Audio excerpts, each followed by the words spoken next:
The morning sun barely penetrated the thick clouds hanging over Portland, Maine, casting an ominous gray shadow over the Cumberland County Courthouse. Inside Courtroom 7, tension filled every corner of the oak-paneled room as spectators whispered anxiously, waiting for what many believe would be the most challenging testimony of the decade. 3-year-old Emma Rodriguez was the only witness to a crime that had left an entire neighborhood shaken to its core. 6 months earlier, on a frigid March evening, something terrible had happened in apartment 4B of the Riverside complex, something so violent that it had put a woman in the hospital for 3 months and left a community demanding justice. But there was one massive, seemingly insurmountable problem that threatened to unravel the entire case. Emma hadn't spoken a single word about what she saw that horrific night. Not to her mother, Maria, who had held her trembling daughter through countless sleepless nights. Not to Detective Robert Martinez, who had tried everything from gentle questioning to play therapy sessions. Not even to Dr. Patricia Wells, the renowned child psychologist who had spent over 40 hours trying to reach the silent little girl. Emma had built an impenetrable wall around her memories, and no one could break through. The tiny girl clutched her worn stuffed rabbit, a gray bunny, with one missing ear that had been a gift from her late father, as she entered the intimidating courtroom. Her small white shoes squeaked against the polished marble floor, the sound echoing in the cavernous space.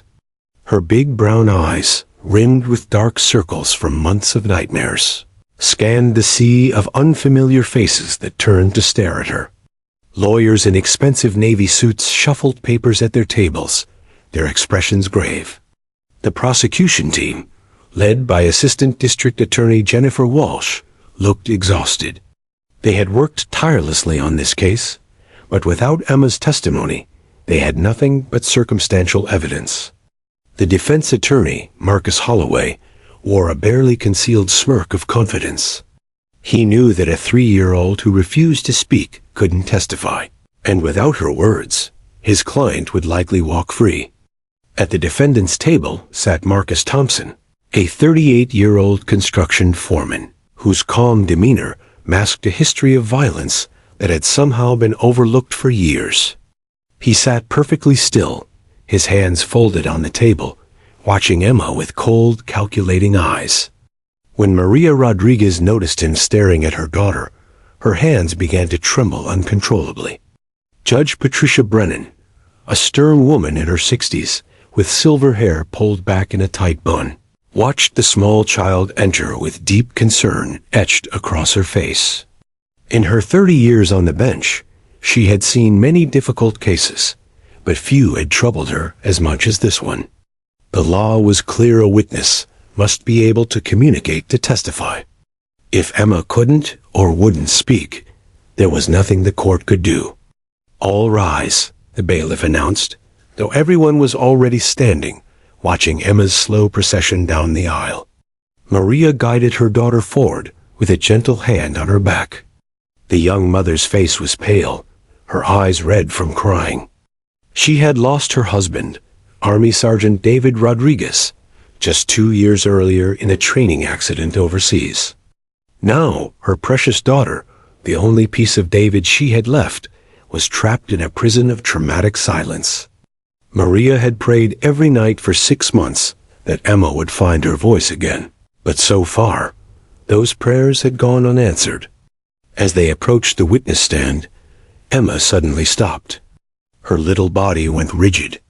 Her breathing quickened. The stuffed rabbit fell from her hands and hit the floor with a soft thud. Dr. Wells, who was standing nearby ready to assist, immediately recognized the signs of a panic attack. "Your Honor," ADA Walsh stood quickly, her voice tight with concern. "May we have a moment?" Judge Brennan nodded gravely. 5-minute recess. The courtroom erupted in whispers. Reporters in the back row scribbled frantically in their notebooks. This was the moment everyone had feared. The case was falling apart before it even began. Emma's silence would mean that Marcus Thompson would walk free, despite the overwhelming belief in the community that he was guilty of a brutal assault that had nearly killed his wife, Catherine. Maria scooped up her daughter, holding her close as the little girl's body shook. "It's okay, mi amor," she whispered in Spanish, rocking Emma gently. "You're safe. Mommy's here. You're safe." But Emma didn't feel safe. Nothing about this place felt safe. The high ceilings, the stern faces, the man at the table who made her stomach hurt when she looked at him. It all felt wrong. Her mind flashed back to that night, to the sounds of screaming and breaking glass, to the fear that had consumed her as she huddled in a dark closet with her friend Sophie. Detective Martinez approached Maria, his weathered face filled with sympathy. "Mrs. Rodriguez, maybe this isn't the right time. We can ask for a continuance. Give Emma more time to—" "No," Maria interrupted, her voice cracking. "We've waited 6 months. Catherine deserves justice. We can't keep putting this off." Dr. Wells knelt beside them, speaking softly to Emma. "Sweetheart, I know this is scary.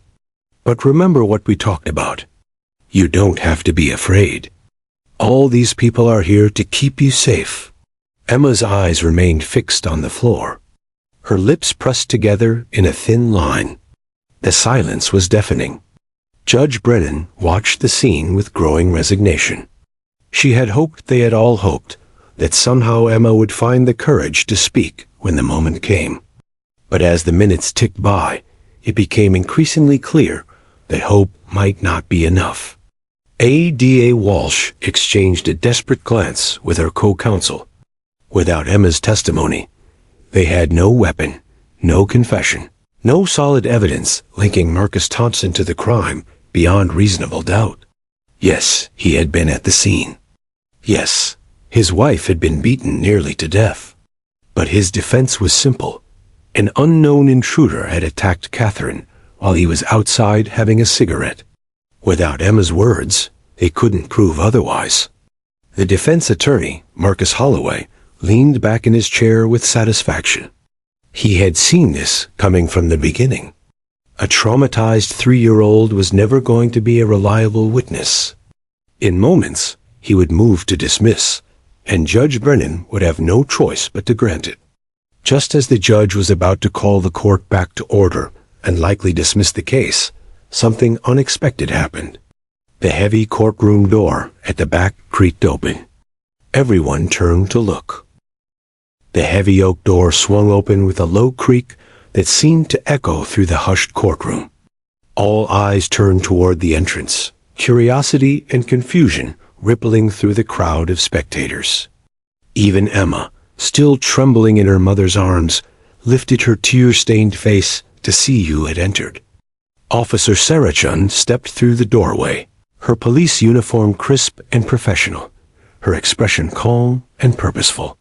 But she wasn't alone.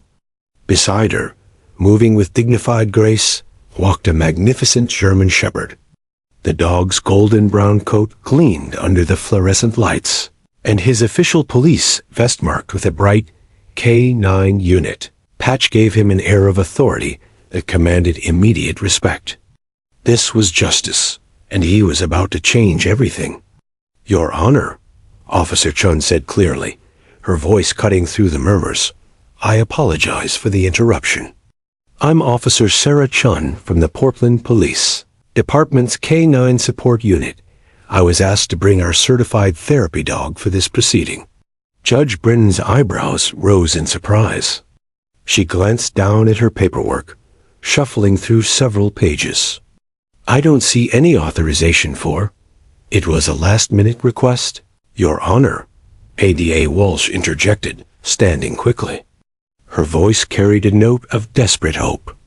"Given the witness's age and trauma history, I filed an emergency motion this morning requesting the presence of a therapy animal. I apologize for the short notice, but we believed it might help create a more comfortable environment for the child." The judge studied Officer Chun and Justice for a long moment, her stern features softening slightly as she considered the request. In her 3 decades on the bench, She had seen therapy dogs used in courtrooms perhaps 3 or 4 times, always with remarkable results. Still, it was highly irregular to introduce such a significant change at the last moment. Marcus Holloway, the defense attorney, rose from his seat immediately. "Your Honor, I must object. This is highly irregular and prejudicial to my client. The introduction of a police dog. The dog is a certified therapy animal." "Your Honor," Officer Chun interrupted respectfully. "Justice has been specially trained to provide emotional support to traumatized witnesses, particularly children. He's been involved in over 60 cases across 3 states. His presence is not prejudicial, it's therapeutic." Judge Brennan tapped her fingers on the bench thoughtfully. She looked at Emma, who had stopped shaking and was now staring at the German Shepherd with an intensity that was impossible to miss. For the first time since entering the courtroom, the little girl's face showed something other than fear. "Objection overruled," the judge finally declared. "Given the witness's age and the unique circumstances of this case, I'll allow it. Officer Chun, please approach." A collective exhale seemed to pass through the prosecution's table. Maria Rodriguez felt her heart leap with unexpected hope. Could this really make a difference? Officer Chun moved forward confidently, Justice walking perfectly beside her, his gait smooth and controlled. The dog had done this many times before. He knew courtrooms, he knew fear, and most importantly, he knew how to help. His dark, intelligent eyes scanned the room, taking in every detail, until they landed on the small girl being held by her mother. Justice's ears perked up immediately. Something in his training, something in his instincts, told him that this little human needed him. As Officer Chun and Justice made their way down the center aisle, an almost magical transformation began to occur. Emma's death grip on her mother's sleeve loosened slightly. Her breathing, which had been rapid and shallow, began to slow. The rigid tension in her small body started to ease. "He's beautiful, isn't he?" Maria whispered to her daughter, noticing the change. "Look at that nice doggy." But Emma didn't need encouragement. Her eyes were locked on Justice, as if the dog were the only thing in the entire courtroom. Her lips parted slightly, and for a moment, Maria thought she might speak. But no words came not yet. Officer Chun had seen this reaction countless times before. Children who had been through trauma often responded to Justice in ways that surprised even seasoned professionals. There was something about his calm presence, his gentle eyes, his patient demeanor that seemed to bypass the walls of fear and reach directly into their hearts. "Your Honor," Officer Chun said as she reached the front of the courtroom, "with your permission, I'd like to introduce Justice to the young witness." Sometimes a brief interaction before testimony can help establish trust and comfort. Judge Brennan nodded. "Proceed, officer. But let's keep it brief." Dr. Wells, the child psychologist, stepped forward eagerly. This was exactly the kind of intervention she had hoped for, but hadn't dared to suggest. In all her sessions with Emma, the little girl had remained locked in silence. But now, something was different. The psychologist could see it in Emma's posture, in her eyes, in the way she leaned forward in her mother's arms, straining to get closer to the dog. "Emma," Dr. Wells said gently, "would you like to meet Justice? He's a very special dog who helps children who have been through scary things. He's very gentle and very kind." Emma didn't respond verbally, but her actions spoke volumes. She wriggled in her mother's grasp, clearly wanting to be put down. Maria looked at Dr. Wells, who nodded encouragingly, then slowly lowered her daughter to the floor. For a moment, Emma just stood there, her worn stuffed rabbit hanging from one hand, her eyes fixed on the magnificent dog before her. The entire courtroom held its breath. Even the court reporter's fingers paused over the keys. Time seemed to freeze as everyone waited to see what would happen next. Justice, with the wisdom that only therapy animals seem to possess, remained perfectly still. He didn't move forward. He didn't bark or whine. He simply sat, his posture relaxed and non-threatening, his intelligent eyes focused on the little girl with infinite patience. Then, slowly, tentatively, Emma took a step forward. Then another. And another. Her small legs carried her across the space that separated her from Justice, her movements uncertain but determined. She left the safety of her mother's side, left the comfort zone she had desperately clung to for 6 months, and walked directly toward the police dog. Officer Chun knelt down, making herself smaller and less intimidating. "Hi, Emma," she said softly. "This is Justice. Would you like to pet him? He loves gentle touches." Emma stopped just inches from the dog. She was so close now that she could see the flecks of gold in his brown eyes, could hear his steady breathing, could feel the warmth radiating from his body. Justice's tail gave a small, gentle wag, not too enthusiastic, not overwhelming, just enough to show friendliness. The little girl raised her hand slowly, hesitantly, and touched the soft fur on Justice's head. The German shepherd leaned very gently into her touch, his eyes closing slightly in contentment. It was a moment of pure connection, of trust being built between a traumatized child and an animal who existed solely to help. Maria covered her mouth with her hand, tears streaming down her face. Detective Martinez leaned forward in his seat, hardly daring to breathe. Ada Walsh gripped her co-counsel's arm so tightly it would leave bruises. Because in that moment, everyone in Courtroom 7 felt it, the shift in the air, the change in energy, the sense that something miraculous was about to happen. Emma's lips moved. Her hand continued to stroke Justice's soft fur. And then, in a voice that was small but crystal clear, she spoke her first words in 6 months. 2 words that would change everything. Emma's small hand rested gently on Justice's head, her fingers tangling in his soft golden fur. The German shepherd remained perfectly still, his warm brown eyes focused on the little girl with infinite patience and understanding. The courtroom was so quiet that people could hear their own heartbeats pounding in their chests. Then, in a voice that was barely above a whisper, but somehow carried through the entire room with perfect clarity, Emma spoke. "Like Daddy." She pointed at Justice with her free hand, her big brown eyes welling with tears that weren't from fear this time, but from something deeper, something that looked almost like recognition, like coming home. "Like Daddy," she repeated, more firmly this time. The courtroom erupted, not with noise, but with a wave of confusion that rippled through every person present. Spectators leaned forward in their seats, straining to understand. Reporters exchanged bewildered glances, their pens hovering over notepads. The jury members, who had been sitting with resigned expressions just moments ago, suddenly looked alert and confused. Maria Rodriguez gasped audibly, her hand flying to her mouth as tears began streaming down her face. Her whole body started shaking, not with fear, but with an overwhelming mixture of shock, hope, and heartbreak. Those 2 words carried so much weight, so much meaning, that she felt her knees might give out. What did she say? Marcus Holloway, the defense attorney, demanded, standing abruptly. His confident smirk had vanished, replaced by a look of concern.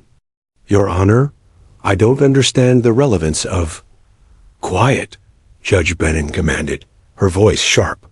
She leaned forward, her stern features softening as she looked at the small child. Let the child speak. But the words seemed nonsensical to most people in the room. Emma's father had been dead for 2 years. Army Sergeant David Rodriguez had died in a training accident at Fort Bragg when Emma was barely a year old. She had only the faintest memories of him, or so everyone had thought. How could a police dog be like Daddy? What did that even mean? Ada Jennifer Walsh stood frozen at the prosecution table, her mind racing to make sense of what she'd just heard. She frantically flipped through the case file, searching for something, anything that might explain Emma's words.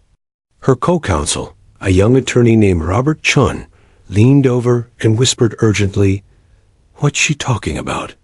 "Her father's deceased." "This doesn't make any sense." But Officer Sarah Chun, still kneeling beside Justice and Emma, understood immediately. Her eyes widened with sudden comprehension, and she felt a chill run down her spine. In her decade of working with trauma victims and therapy animals, she had learned to read between the lines, to understand the language of traumatized children who often spoke in metaphors and associations rather than direct statements. She knew exactly what Emma meant. Detective Robert Martinez, sitting in the third row, suddenly sat bolt upright. He had been the lead investigator on this case from the beginning. He had interviewed Maria Rodriguez extensively, had gone through every detail of the family's background, and he had read David Rodriguez's military service record multiple times. A memory flashed in his mind, something he'd seen in that file, but hadn't thought relevant to the case. "Oh my God," he whispered under his breath. His weathered face went pale as the pieces clicked together in his mind. Dr. Patricia Wells, the child psychologist, moved closer to Emma with careful, measured steps. She had spent 40 hours trying to understand this little girl's trauma, trying to find a way to reach her, and now, finally, something was breaking through. The psychologist's training told her that this moment was crucial. Emma was trying to communicate something important in the only way she knew how. "Emma, sweetheart," Dr. Wells said softly, kneeling down to the child's level. "Can you tell us more about Daddy? Why is Justice like your daddy?" Emma looked up at the psychologist, and for the first time in 6 months, there was a clarity in her eyes that hadn't been there before. She continued petting Justice, drawing strength and comfort from the therapy dog's calm presence. The German Shepherd seemed to sense the importance of this moment and leaned gently into Emma's touch, providing silent support. "Daddy had doggies," Emma said, her voice still small but growing steadier with each word. "Big doggies like this one. They were brave. They helped people." Maria let out a sob that she tried desperately to muffle with her hand.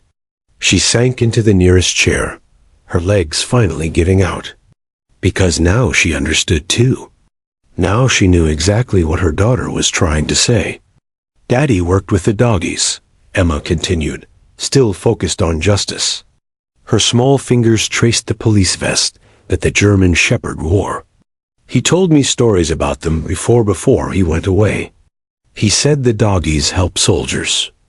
They find bad people. They keep everyone safe." The courtroom was beginning to understand. A murmur of realization rippled through the spectators. Officer Chun spoke up, her voice thick with emotion. "Your Honor, if I may explain. Emma's father, Sergeant David Rodriguez, was a military working dog handler. He served with the K-9 unit in the Army for 6 years before his death. He worked primarily with German Shepherds, training and deploying with them overseas." Judge Brennan's expression shifted from confusion to understanding, and then to something that looked remarkably like hope. She removed her glasses and wiped them slowly, using the gesture to collect herself. In all her years on the bench, she had never witnessed anything quite like this. "So when Emma says Justice is like Daddy," the judge said slowly, working it out as she spoke, "she's not speaking nonsensically. She's making an association. The therapy dog represents the same qualities she remembers about her father." "Exactly, Your Honor," Dr. Wells confirmed, her voice shaking with excitement and emotion. "Emma is telling us that Justice makes her feel safe, the way her father made her feel safe. This is a breakthrough.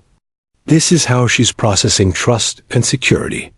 Ada Walsh finally found what she was looking for in the case file. Her hands trembled as she pulled out a photograph that had been included in the family background section. It showed a young David Rodriguez in his military uniform, kneeling beside a large German Shepherd that looked remarkably similar to Justice. The soldier's arm was wrapped around the dog, and both of them were looking at the camera with expressions of loyalty and devotion. "Your Honor," Walsh said, holding up the photograph. "This is Sergeant Rodriguez with his military working dog, Rex. The resemblance to Justice is striking." Emma saw the photograph from where she stood, and her eyes lit up with recognition. "Daddy's doggy," she exclaimed, pointing. "That's Rex." Daddy loved Rex. More tears flowed down Maria's cheeks, but this time they weren't just tears of grief. They were tears of pride and bittersweet remembrance. David had loved his work with the military dogs. He had talked about them constantly during his leaves home. Even though Emma had been so young when he died, he must have shared those stories with her, must have talked to her about his canine partners. Those memories had stayed with her, buried deep, waiting for the right moment to resurface. And Justice had unlocked them. Daddy was nice to people who were scared, Emma continued, her voice growing stronger as she spoke. He helped them. The doggies helped them. Justice is helping me.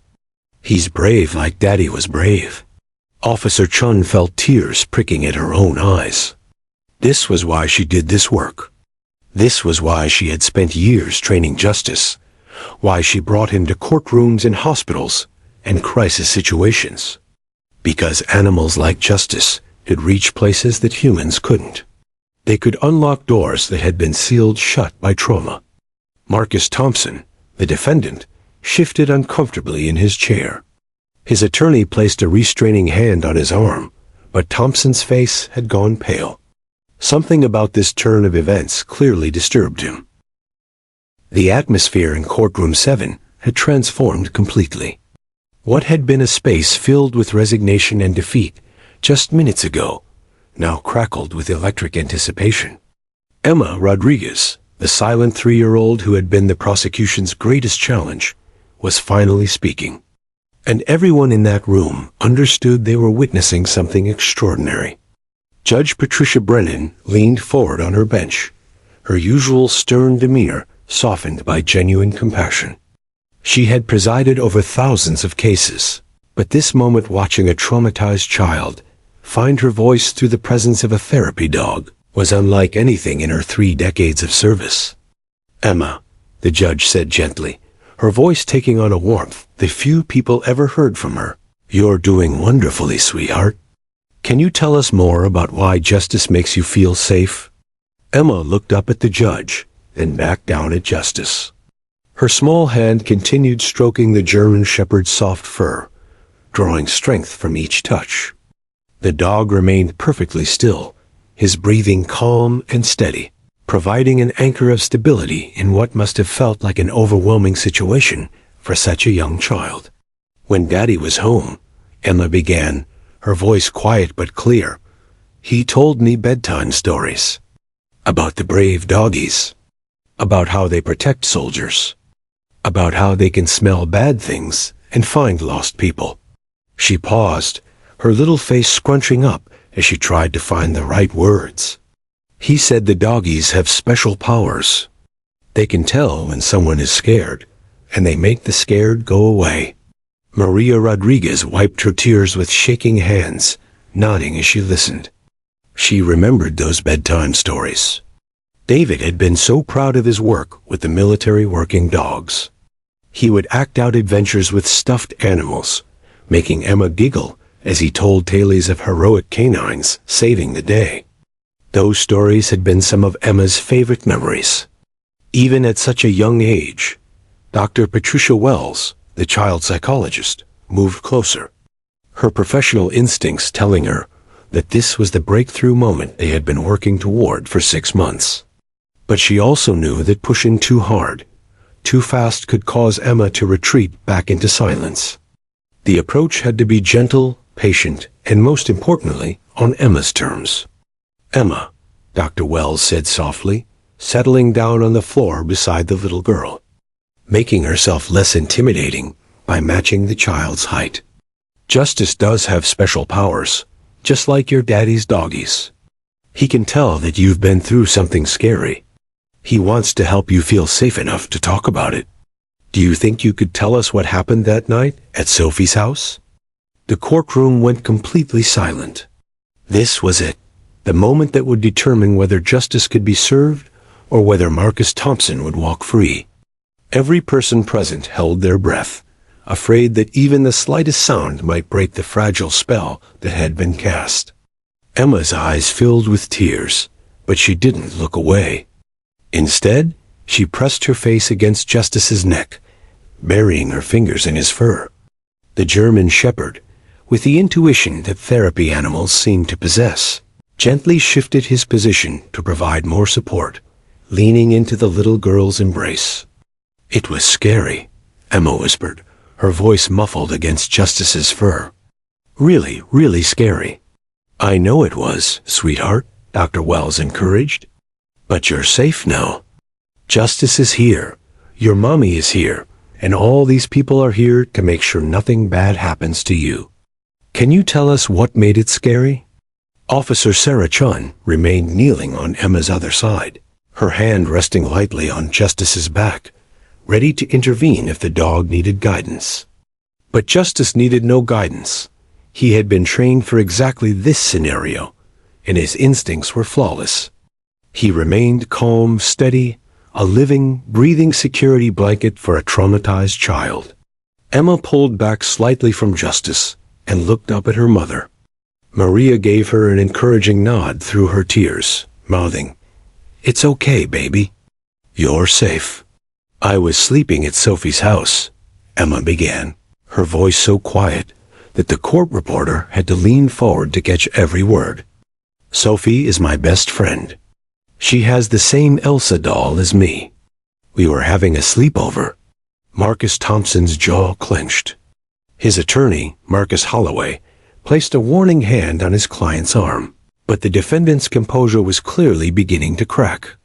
The confident smirk that had characterized his demeanor throughout the trial had completely vanished. "We were in Sophie's room," Emma continued, her small hand finding Justice's fur again, anchoring herself to the dog's calming presence. "We were playing with our dolls. Then we got sleepy, so Sophie's mommy, Miss Catherine, she tucked us in. She read us a story about a princess. She gave us kisses goodnight." Ada Jennifer Walsh felt her heart racing. This was more than Emma had said to anyone in 6 months. Every word was precious, every detail potentially crucial to the case. She remained perfectly still, not wanting to do anything that might interrupt the flow of Emma's testimony. "Then we heard the door slam," Emma said, and her voice cracked slightly. Justice immediately sensed the change in her emotional state and nudged her hand gently with his nose, reminding her that he was there. It was really loud. It made us jump. Sophie started crying because she knew her daddy was home. "What happened after you heard the door?" Dr. Wells prompted gently. "There was yelling," Emma said, her eyes going distant as she remembered.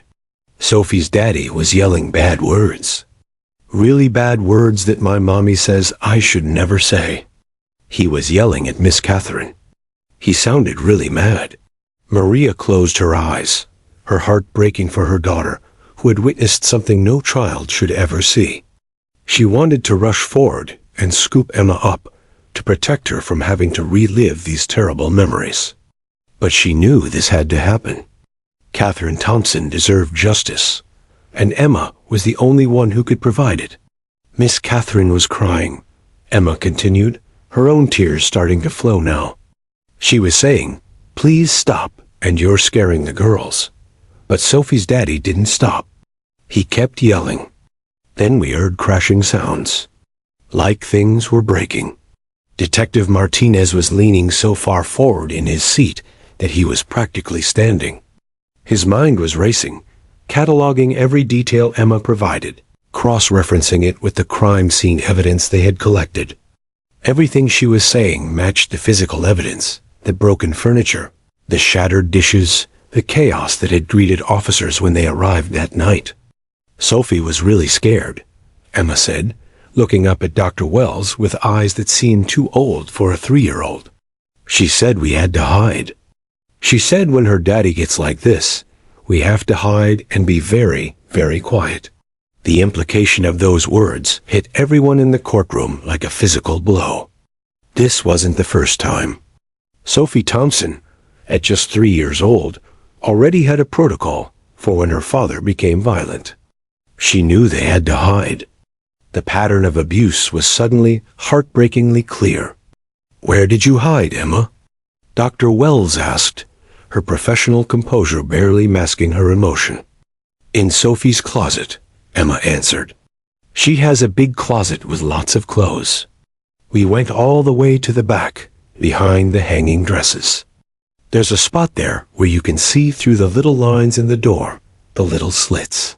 She meant the slats in the closet door, the horizontal openings that allowed for ventilation. Emma and Sophie had hidden in the back of the closet, peering through those slats, witnessing everything that happened next. "And what did you see through those slats, Emma?" Dr. Wells asked, her voice barely above a whisper. Emma's whole body began to tremble. Justice immediately responded, pressing closer to her, his warmth and solid presence providing comfort. Officer Chun reached out and placed a reassuring hand on Emma's shoulder. "You're doing so well, sweetheart," Officer Chun said softly. "Justice is right here. He's not going to leave you. You're safe." Emma took a deep, shuddering breath and buried her face in Justice's fur for a long moment. The courtroom waited with painful patience. No one moved. No one spoke. They all understood that Emma was gathering her courage to speak about the worst part, the part that had kept her silent for 6 months. Finally, Emma lifted her head. Tears streamed down her cheeks, but her voice, when it came, was steady. "I saw Sophie's daddy hurt Miss Catherine," she said. "He had something in his hand. Something metal. And he hit her with it. He hit her a lot of times. Miss Catherine fell down and didn't get up. There was red stuffed blood on the floor. Sophie was crying, but she was being quiet like she said we had to. I was scared. I wanted my mommy. I wanted my daddy, but my daddy is in heaven with the angels." The courtroom sat in stunned silence. Emma had just provided eyewitness testimony to attempted murder, and she had done it while clinging to a therapy dog who represented the memory of her fallen father, a father who had taught her about courage, about service, about dogs who protected people. The weight of Emma's words hung in the air like a physical presence. She had just described witnessing an attempted murder, the brutal beating of Catherine Thompson by her own husband. But as devastating as her testimony was, Dr. Patricia Wells knew there might be more. Traumatized children often revealed information in fragments, piece by piece, as they felt safe enough to continue. "Emma, you're being so incredibly brave," Dr. Wells said, her voice thick with emotion. "I know this is hard, sweetheart. But, can you tell us what happened after you saw Sophie's daddy hurt Miss Catherine? Did you and Sophie stay in the closet?" Emma nodded, her small face pressed against Justice's neck.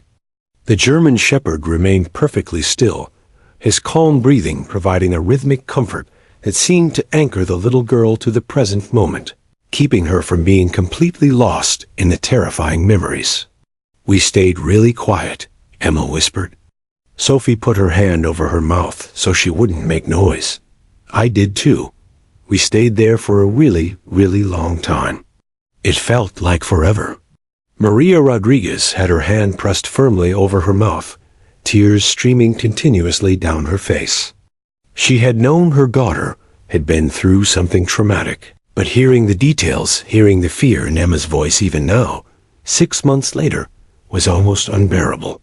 Yet she remained in her seat, knowing that Emma needed to get through this, needed to tell the truth. Marcus Thompson had gone completely pale. His hands, which had been resting calmly on the defense table, were now clenched into tight fists. His attorney, Marcus Holloway, looked like he wanted to object. to stop this testimony somehow, but there was no legal ground to stand on. Emma was providing clear, coherent testimony, and the presence of the therapy dog was making it possible. "What happened while you were in the closet?" Dr. Wells prompted gently. "Could you still see through the slats in the door?" Emma nodded again. "Sophie's daddy was breathing really hard. Like when I run really fast and get tired." He was looking at Miss Catherine on the floor. Then he said another bad word and looked around the room. He was looking at the broken stuff, the lamp and the dishes, and the table that got knocked over. Detective Martinez was furiously scribbling notes, his experienced mind cataloging every detail. The crime scene had indeed shown a knocked-over side table, a shattered lamp, and broken dishes scattered across the living room floor. Emma's account was matching the physical evidence perfectly, which would make her testimony even more powerful in court. "Then what did Sophie's daddy do?" Dr. Wells asked, keeping her voice soft and encouraging. Emma's bottom lip trembled. "He picked up the metal thing, the thing he used to hurt Miss Catherine. He looked at it for a minute. Then she paused, her small brow furrowing as she tried to remember. Then he walked out of the room. We could hear his footsteps. Heavy footsteps. Boom, boom, boom. Ada Jennifer Walsh felt her pulse quicken. This was it. This was the information they needed. "Emma," Walsh said, unable to contain herself any longer, though she kept her voice gentle. "Do you remember where Sophie's daddy went with that metal thing?" Judge Brennan shot Walsh a warning look the prosecutor was supposed to let Dr. Wells conduct the interview, but the judge didn't stop the question.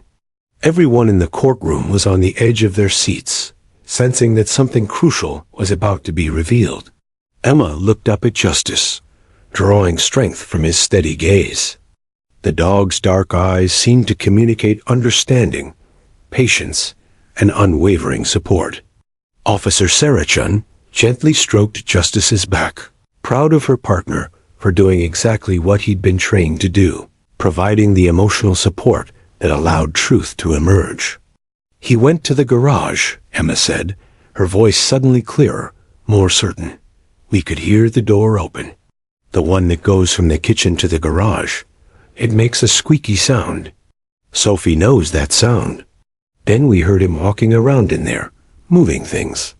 Boxes, I think. Then he came back." The courtroom was so silent that the humming of the fluorescent lights overhead seemed deafening. Every single person was focused on the small child who was unraveling the mystery that had stumped investigators for months. "Did you see what he did when he came back?" Dr. Wells asked, her heart pounding. "He didn't have the metal thing anymore," Emma said, her eyes distant as she relived the memory. "His hands were empty. He went to Miss Catherine and touched her neck, like this." Emma demonstrated, putting her small fingers against the side of her own neck. Then he picked up the phone and called someone. He was talking different, not yelling anymore. He sounded. Sophie's word was fake nice, like when she has to say sorry, but doesn't really mean it. Detective Martinez felt electricity run through his body. Emma was describing Marcus Thompson, checking Catherine's pulse, then making the 911 call. The recorded call had indeed shown Thompson reporting an intruder attack in a suspiciously calm voice, claiming he'd found his wife beaten when he came home.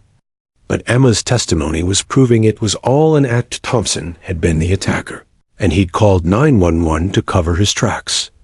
"Emma, this is very important," Dr. Wells said, leaning closer. "Can you remember anything else about the garage? About where Sophie's daddy went, or what he did with that metal thing?" Emma's small face scrunched up in concentration. Her hands continued their rhythmic stroking of Justice's fur, the motion seeming to help her think, to access memories that had been locked away by trauma. "There are big boxes in the garage," Emma said slowly. "Sophie told me about them once. Her daddy keeps sports stuff there. Balls and gloves and bats and things. The boxes are stacked up, like stairs. But She paused, her eyes widening slightly. But there's a space behind them. A space where the wall has a board that comes off. Sophie showed me once when we were playing hide and seek there. It's a secret spot. The courtroom exploded with whispers and gasps. Even Judge Brennan couldn't maintain her usual stern composure. Her eyebrows shot up in surprise. Marcus Thompson suddenly stood up, his chair scraping loudly against the floor. "This is ridiculous," he shouted, his calm facade finally cracking completely. "She's a 3-year-old child. She doesn't know what she's talking about. She's making things up. Mr. Thompson, sit down immediately," Judge Brennan commanded, her gavel cracking against the bench like a gunshot. "Bailiff, ensure the defendant remains seated and quiet, or he will be removed from this courtroom." The bailiff, a large man named Officer Rodriguez, no relation to Maria and Emma, moved quickly to stand beside Marcus Thompson, who reluctantly sat back down. But the damage was done. His outburst had only made him look more guilty, more desperate. Marcus Holloway, the defense attorney, looked like he wanted to sink through the floor. His client's outburst had been a disaster for their defense. He put his head in his hands, knowing that the case was rapidly spiraling out of his control. "Emma," Dr. Wells continued, her voice steady despite the commotion, "you said there's a secret spot in the garage where a board comes off the wall. Did you see Sophie's daddy go to that spot?" Emma nodded vigorously. "We couldn't see the garage from the closet, but we heard him moving the boxes. It made a scraping sound. Then it got quiet for a minute. Then the boxes scraped again, like he was putting them back. Then he came back inside." Detective Martinez was already on his feet, phone in hand. He slipped out of the courtroom as quietly as possible, already dialing the number for the forensics team. If Emma was right about this hidden space, if the weapon was still there after all these months, it would be the smoking gun that would seal Marcus Thompson's fate. ADA Walsh looked at her co-counsel with barely contained excitement. They had been searching for the weapon for 6 months. The crime scene investigation had turned up nothing. They had searched the house, the garage, the surrounding area, even the nearby dumpsters and sewers. But they had never found a hidden panel behind boxes in the garage, because Marcus Thompson had carefully reconstructed his storage area to hide it. Emma, this tiny 3-year-old girl, had just provided the information that could crack the case wide open. "Emma, you've done such an amazing job," Dr. Wells said, her voice warm with pride and gratitude. "I know that was very hard to talk about. Is there anything else you remember about that night?" Emma looked down at Justice, who gazed back at her with those wise, patient eyes. She seemed to draw one final surge of courage from the therapy dog's presence. "When the police came," Emma said softly, "Sophie's daddy told them a bad man came in the house and hurt Miss Catherine. But that's not true. There was no bad man. It was him. Sophie's daddy was the bad man." She looked up at Dr. Wells with devastating clarity. "He hurt Miss Catherine. Then he hid the hitting stick.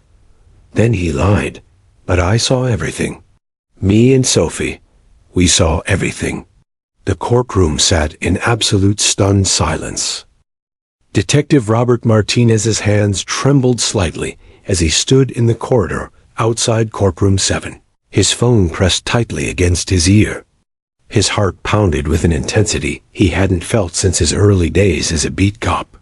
After 6 months of dead ends, false leads, and frustrating searches, they finally had a real breakthrough, and it had come from the most unexpected source. "Captain, I need a search warrant immediately," Martinez said, his voice urgent but controlled. "Yes, the Thompson residence again. The garage specifically. We have new testimony credible. Detailed testimony from the child witness about a hidden compartment behind the storage boxes where the suspect allegedly concealed the weapon. On the other end of the line, Captain Susan Richardson, a 30-year veteran of the Portland Police Department, felt her pulse quicken. "Martinez, are you telling me the 3-year-old finally talked? After all this time?"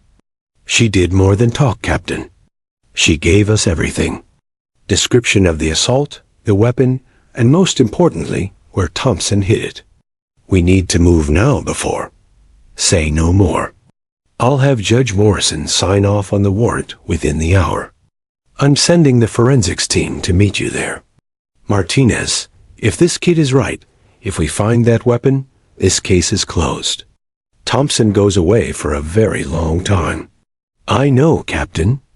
I know."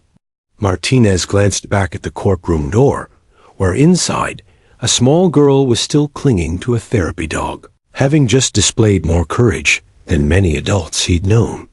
"This kid is special, Captain. What she just did in there? I've never seen anything like it." 45 minutes later, Detective Martinez stood in the Thompson garage alongside forensics specialist Dr. Linda Park and 3 other investigators. The space smelled of motor oil, old cardboard, and dust. Afternoon sunlight filtered through a small window, creating long shadows across the concrete floor. The garage was exactly as Emma had described. Stacks of cardboard boxes lined one wall, filled with sporting equipment, old tools, and household items that the Thompsons had accumulated over the years.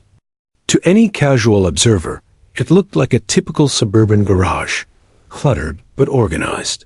"According to the kid's testimony," Martinez said, pulling on latex gloves, "there's a false panel behind these boxes.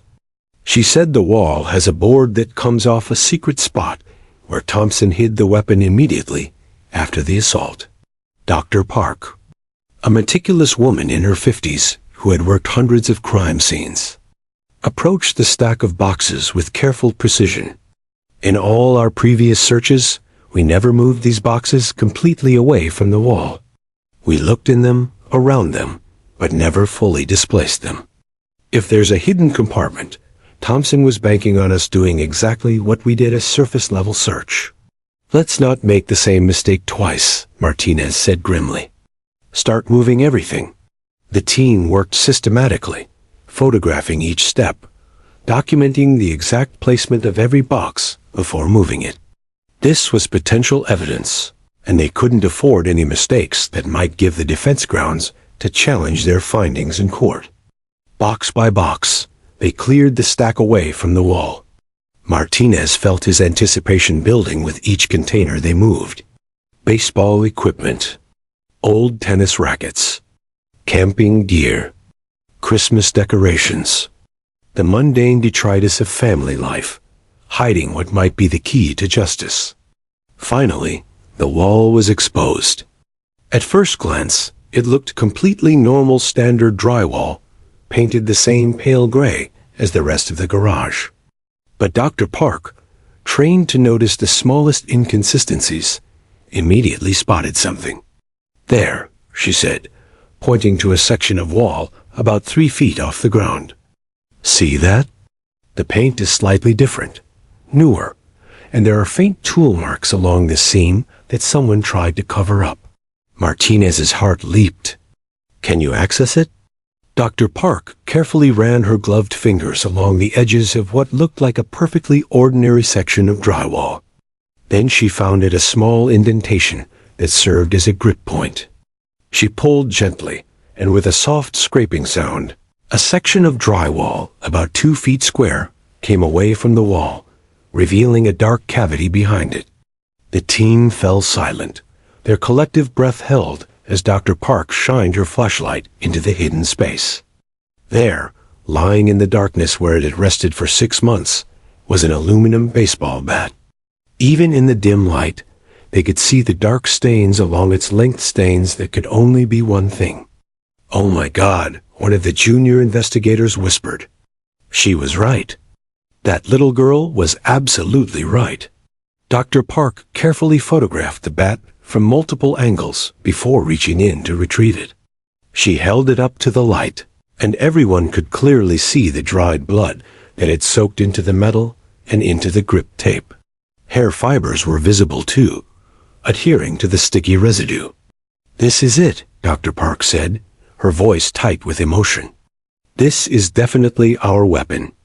We'll need to run DNA analysis to confirm, but I'd stake my career on this being Catherine Thompson's blood." Martinez pulled out his phone and took several photos of the bat, the hidden compartment, and the surrounding area. His hands were shaking not from fear, but from the overwhelming relief and vindication of finally finding the evidence that had eluded them for so long. "Bag it, tag it, and get it to the lab immediately," he ordered. "I want full DNA analysis, fingerprint processing, everything. And I want the results rushed. The court is in recess, waiting for our findings." As Dr. Park carefully placed the bat into an evidence bag, Martinez allowed himself a moment to reflect on the extraordinary circumstances that had led them here. A 3-year-old girl, too traumatized to speak for half a year, had finally found her voice with the help of a therapy dog. And in finding her voice, she had solved a case that had consumed hundreds of police hours and seemed destined to end in acquittal. The forensics team worked quickly but meticulously, documenting everything according to protocol. They measured the hidden compartment, photographed the false panel from every angle, collected dust samples, and searched for any additional evidence that might be concealed in the space. Martinez's phone buzzed. It was a text from Ada Walsh. "Status update?" He typed back quickly. "We found it. The bat was exactly where the witness said it would be. Visible blood evidence. Bringing it in now. Case closed." Even through the impersonal medium of text messaging, he could sense Walsh's elation. Her response came immediately. Thompson's attorney just asked for a sidebar. "I think they know what's coming. Martinez, you and that little girl just made legal history." As the team packed up their equipment and prepared to transport the evidence back to the lab, Martinez stood for a moment in the now empty garage. The hidden compartment gaped open like an accusatory mouth, its secret finally revealed. Marcus Thompson had been so careful, so methodical in concealing his crime. He had cleaned the visible crime scene, called 911, and played the concerned husband, and hidden the weapon in a place he was certain no one would ever find. But he had made one fatal miscalculation. He had forgotten about the 2 little girls hiding in the closet. He had assumed that even if they had seen something, they were too young to be reliable witnesses, too traumatized to speak, too confused to provide useful information. Marcus Thompson had underestimated Emma Rodriguez. He had underestimated her memory, her courage, and most of all, her father's legacy, a legacy that lived on through every therapy dog, like justice who gave traumatized children the strength to speak their truth. "Let's go," Martinez said to his team. "We have a courtroom waiting for us." As they drove back to the courthouse, Martinez couldn't help but smile. In his 25 years as a detective, he had seen many cases resolved through brilliant forensic work, lucky breaks, and persistent investigation. But never, in all those years, had he seen a case solved by a 3-year-old and a therapy dog. Justice indeed had been served. Within 90 minutes of Detective Martinez leaving the courtroom, he returned through those same heavy oak doors, this time carrying something that would change everything. The forensics report was still being processed, but the preliminary findings were enough. The courtroom, which had remained in tense recess, immediately fell silent as Martinez walked down the center aisle toward Judge Brennan's bench. Emma was still there, sitting quietly with her mother, Justice lying calmly at her feet. The little girl looked exhausted from her testimony, but when she saw Detective Martinez return, a flicker of curiosity crossed her tired face. Marcus Thompson watched Martinez approach with barely concealed dread, his face ashen, his confident demeanor completely shattered. He knew, somehow, he knew what was coming. Detective Martinez approached the bench with measured steps, carrying a sealed evidence folder that contained photographs of the weapon and the preliminary forensics report. Judge Patricia Brennan looked at him expectantly, while Aide Jennifer Walsh stood at the prosecution table, her hands clasped together as if in prayer. "Your Honor," Martinez said, his voice carrying clearly through the silent courtroom. Based on the testimony provided by the witness Emma Rodriguez, investigators executed a search warrant at the Thompson residence approximately 90 minutes ago. We discovered an aluminum baseball bat concealed in a hidden compartment behind storage boxes in the garage, exactly as the witness described. The courtroom erupted in gasps and murmurs.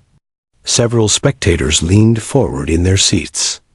Maria Rodriguez closed her eyes and clutched Emma closer, tears of relief streaming down her face. Emma, still sitting with Justice, looked up at her mother with confusion, not fully understanding the magnitude of what her words had accomplished. The bat shows visible evidence of dried blood and organic material consistent with the assault on Catherine Thompson. Martinez continued. DNA analysis is underway, but preliminary visual inspection strongly suggests this is the weapon used in the attack. Furthermore, we found fingerprints on the false panel that concealed the compartment. Judge Brennan's expression remained neutral, but her eyes betrayed a flicker of satisfaction. Let the record show that evidence has been recovered based on the witness's testimony. Mr. Holloway, does the defense wish to respond? Marcus Holloway, the defense attorney, stood slowly. His shoulders sagged with defeat, and the confident smirk that had characterized his demeanor throughout the trial had completely vanished. He glanced at his client, Marcus Thompson, whose face had gone from ashen to a sickly gray color. Thompson's hands trembled on the table before him. "Your Honor," Holloway said, his voice barely above a whisper, "I request a 30-minute recess to consult with my client." 28 minutes later, Marcus Holloway returned to the courtroom with news that surprised no one who had witnessed Emma's testimony. Marcus Thompson was willing to enter a guilty plea to attempted murder and aggravated assault in exchange for a recommendation of 20 years with the possibility of parole. The trial concluded within 3 days. Marcus Thompson, once a confident man who thought he had committed the perfect crime, stood before Judge Brennan for sentencing. Catherine Thompson, his victim, had been brought to the courthouse in a wheelchair. She had emerged from her coma weeks after the attack, but faced years of physical therapy and rehabilitation. The injuries to her skull had been severe, and doctors said she was lucky to be alive. When Catherine saw Emma in the courtroom, the little girl who had saved her life by finding the courage to speak, she broke down in tears. After the sentencing, she approached Maria and Emma with the help of her nurse. "Thank you," Catherine whispered, reaching out to touch Emma's hand. "You saved my life, sweetheart. You're the bravest little girl I've ever met." Emma, not fully comprehending the weight of the moment, simply smiled and said, "Justice helped me. He's brave like my daddy was." Marcus Thompson received 25 years in prison, 5 more than the plea deal recommended, because Judge Brennan felt the calculated nature of concealing the weapon and attempting to frame a non-existent intruder warranted additional punishment. But Emma's impact extended far beyond a single courtroom conviction. Within a week, the story of the 3-year-old girl and the therapy dog had spread across Maine, then throughout New England, and eventually across the entire nation. News outlets from CNN to local community newspapers covered the remarkable story. Toddler's testimony, "How a Therapy Dog Unlocked the Truth," read one headline. "Justice served. 3-year-old witness and canine partner solve cold case," proclaimed another. The Portland Police Department's phone lines were overwhelmed with calls. Other police departments wanted information about therapy dog programs. Families who had children suffering from trauma asked where they could access similar services. Donations poured into the canine unit faster than Officer Sarah Chung could process them. Over $200,000 in the first month alone. We've received requests from 15 different municipalities wanting to start their own therapy dog programs, Captain Susan Richardson announced at a press conference 2 weeks after the trial. Emma's courage has shown the entire country how effective these animals can be in helping traumatized witnesses, especially children, find their voice. Officer Chun and Justice were invited to the State House, where Maine's governor personally commended them for their service. Justice, ever the professional, sat calmly beside Officer Chun during the ceremony, his tail wagging gently as the governor scratched behind his ears. This dog, and others like him, represent the best of what we can offer to trauma survivors, the governor said during her speech. Because of Justice's work with Emma Rodriguez, we're allocating $500,000 in the state budget to expand therapy animal programs in courthouses, hospitals, and crisis centers throughout Maine. But perhaps the most significant change occurred in how the legal system itself approached cases involving child witnesses. Emma's case became a landmark example studied in law schools across the country. The Maine state legislature passed Emma's Law. Within 6 months, legislation that made therapy animals a standard accommodation in any case involving child witnesses under the age of 12, rather than a rare exception requiring special approval. Dr. Patricia Wells, a child psychologist who had worked with Emma, was invited to speak at conferences nationwide. She presented Emma's case as a breakthrough example of trauma-informed practice, demonstrating how the right support could help even the youngest survivors access and communicate their memories. For 6 months, everyone believed Emma couldn't or wouldn't speak about what she witnessed. Dr. Wells explained to an audience of psychologists in Boston. But Emma wasn't unable to speak. She was unable to feel safe enough to speak. The moment Justice provided that sense of safety, everything changed. This teaches us that silence isn't always about inability. Sometimes it's about environment, about support, about finding the right key to unlock trauma.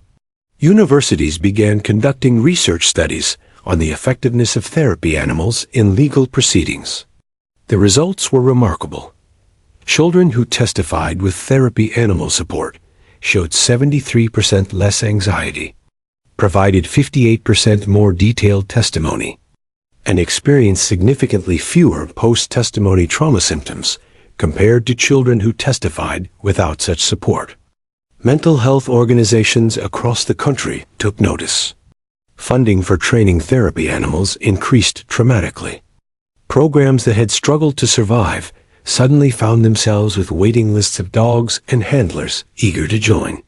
Justice's breed, German Shepherds, saw a particular surge in therapy animal training applications, with many handlers citing Emma's story as their inspiration. The Portland community itself underwent a transformation.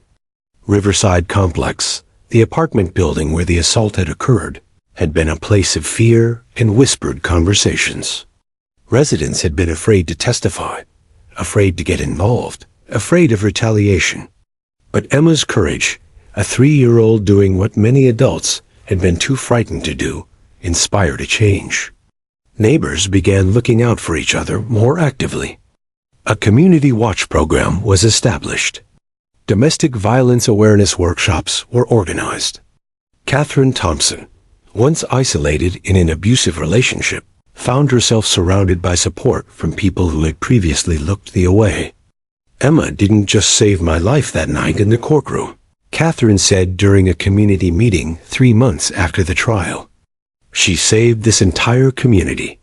She showed us all what courage looks like, and she was just 3 years old. If she could be that brave, how could any of us remain silent when we see injustice? The local domestic violence shelter reported a 300% increase in calls to their hotline in the months following the trial. Women who had been suffering in silence found the courage to seek help, inspired by a little girl's bravery. Emma's story became more than just a legal case. It became a symbol of hope, of courage, of the profound truth that even the smallest voices, when given the right support and circumstances, can speak the loudest truths and create the most significant changes. 1 year after that transformative day in Courtroom 7, Deering Oaks Park in Portland, Maine was decorated with colorful balloons, streamers, and a large banner that read, "Happy 5th birthday, Emma." The autumn sun cast golden light through the trees, and the sound of children's laughter filled the air. But this wasn't just any birthday party. It was a celebration of courage, healing, and hope. Emma Rodriguez, now a bright-eyed 5-year-old, with her hair tied back in pigtails adorned with butterfly clips, ran across the grass in a yellow sundress, giggling as she chased bubbles that her cousin was blowing. The shy, traumatized little girl who had entered that courtroom a year ago had transformed into a happy, healthy child who smiled freely and spoke without hesitation. Maria Rodriguez stood near the picnic tables, watching her daughter play with tears of joy in her eyes. The past year had been one of intensive therapy, healing, and gradual recovery. But seeing Emma laugh like this, truly laugh, with abandon and joy, made every difficult moment worth it. "She's doing remarkably well," Dr. Patricia Wells said, approaching Maria with a cup of lemonade. The psychologist had continued working with Emma throughout the year, and the progress had been extraordinary. Her nightmares have decreased significantly. She's socializing normally with other children. The trauma will always be part of her story, but it's no longer defining her entire existence. "I never thought we'd get here," Maria admitted, wiping her eyes. "There were so many nights when I wondered if she'd ever be the same. But look at her now." The party had drawn quite a crowd. Emma's classmates from kindergarten ran around playing tag. Neighbors from their apartment complex had brought gifts and well wishes. Detective Robert Martinez arrived with his wife and teenage daughter, carrying a large wrapped present. Even Ada Jennifer Walsh stopped by after work, unable to resist checking in on the little girl who had made her career's most memorable case. But the guest everyone was waiting for was running fashionably late. At precisely 3 p.m., a familiar vehicle pulled into the parking lot.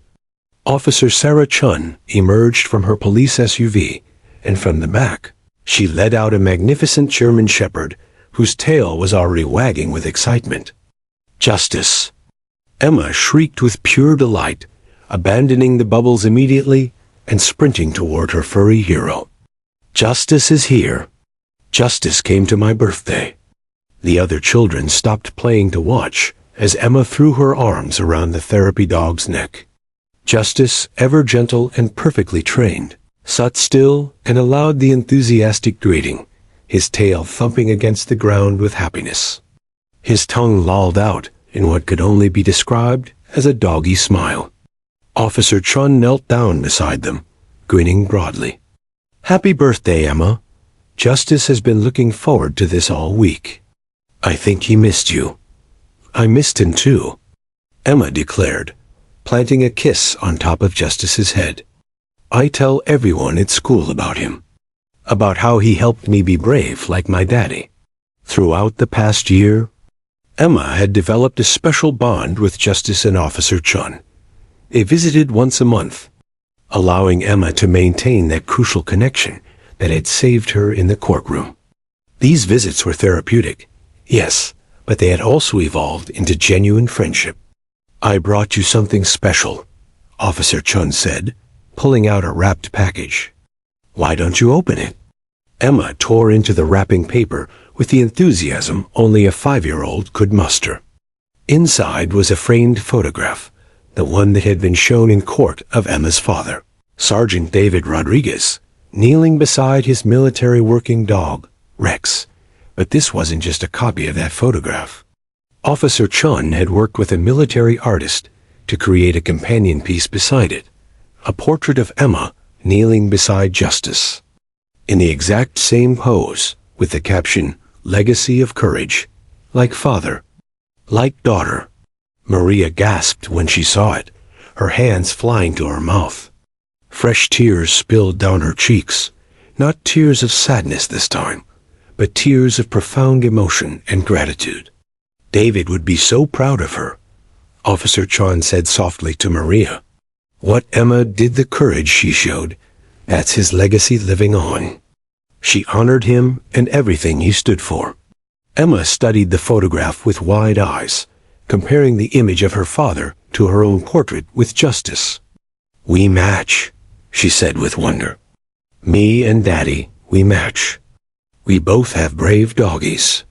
"That's right, sweetheart," Maria said, kneeling down to hug her daughter. "Your daddy was a hero who helped people, and you're a hero too. You helped Miss Catherine. You helped so many people." The party continued with cake, presents, and games. Emma received a bicycle with training wheels, art supplies, books about dogs, and a stuffed German shepherd that looked remarkably like Justice.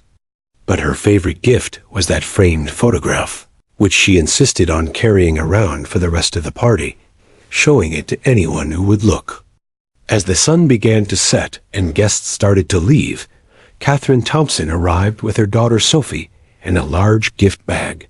Catherine walked with only a slight limp now, a remarkable recovery from injuries that doctors once thought might leave her permanently disabled. Sophie, Emma's best friend who had hidden in that closet with her that terrible night, had also been receiving therapy and was doing well. "Emma, sweetheart," Catherine said, her voice thick with emotion.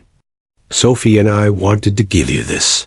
Inside the bag was a custom-made Cape blue satin with gold stars, and embroidered across the back in bold letters, "Super Emma, the bravest hero." Emma's face lit up with absolute delight. She immediately put the cape on and began running around the park, her arms stretched out like she was flying. "Look, Mommy, I'm Super Emma. I can fly." Sophie joined her, and the two little girls ran together, their shared trauma now transformed into an unbreakable bond of friendship. They had survived the worst together, and now they were healing together. Justice watched the children play, his head tilted with that characteristic dog expression that seemed to convey understanding far beyond what should be possible for an animal. Officer Chun scratched behind his ears affectionately. "You did good, boy," she whispered to him. "You saved that little girl. You gave her back her voice." As the party wound down and the golden hour light painted everything in warm tones, Maria reflected on the incredible journey of the past year. Her daughter had been the key witness in a case that had changed legal procedures across the country. Emma's story had inspired policy changes, increased funding for therapy animal programs, and given hope to countless other trauma survivors. But more importantly than any of that, Emma was happy. She was healing.